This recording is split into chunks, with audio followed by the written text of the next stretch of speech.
When I was on my way home on the plane, it was really clear to me I was really on my way back.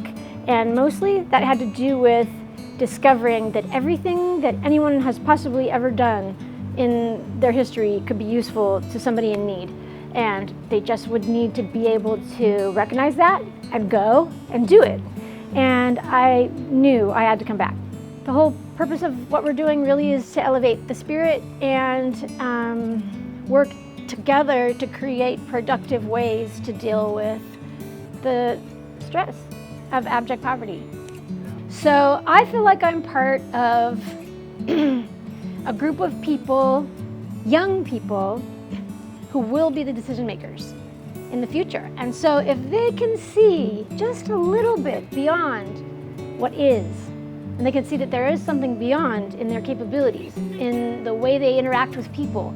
I mean, we auditioned 20 children for a children's television show called Ayiti Belle that we're developing, which means Haiti is beautiful, and it's going to be shot through the eyes of children and performed in the crew and everybody, except for some supervisors, through the eyes of the children. But we auditioned 20 kids, and just getting them to stand up and say their first and last name and sing a song on camera, and hold a microphone, and it's so inviting and affirming, that there is a world out there where this goes on constantly, and they get to touch it in some way. My name is Audrey Jones, and I live and work in Haiti. I went down there about 6 months after the earthquake in 2010 to see if there was anything that I had ever done with my life that could be of service to the Haitian people. But bottom line underneath all of that is I'm an artist, straight across any medium, creative. So, and I feel very strongly that those things are critical in tough situations and the aftermath of a disaster, and even anywhere that art isn't actually being explored as an option to cope with struggle. The kids that we work with are between roughly the ages of 5 and 17. We do have a couple of nursing moms that slip into the roll call, and we don't tell them to leave. We sing, dance, act, produce small theater efforts, and are turning that into something that can actually result in products that can be sold. So we're making jewelry out of trash, tambourines, we're hand painting t-shirts. Paydays are amazing. The kids will line up and I keep an Excel spreadsheet for how many beads they did and how many Haitian dollars need to be. And that's quite an interesting difficulty, is trying to get a bank to break money up for me for my kids. That's a real challenge. In the end, when you see the kids get it, they're not squabbling, they're cheering. And they're not like, frustrated. They go, yeah, I did this. So even if it ended up in like a hot dog or a snack, it's still something, and it's a sense of potential commerce that they could understand for the future.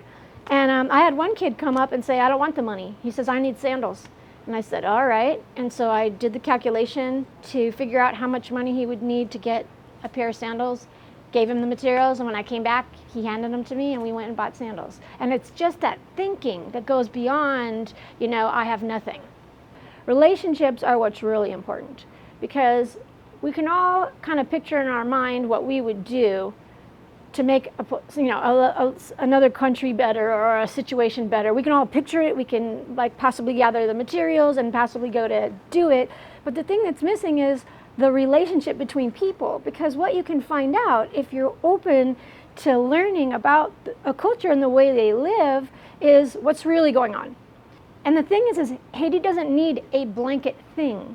It needs to be recognized as a country on the map with people in it who are trying to take care of their families.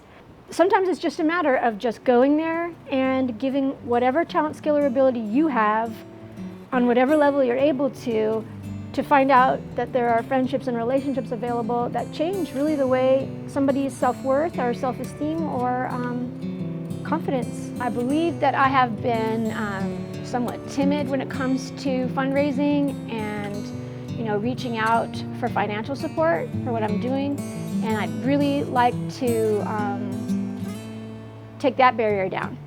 And I'd really like to see what this work could look like, fairly funded.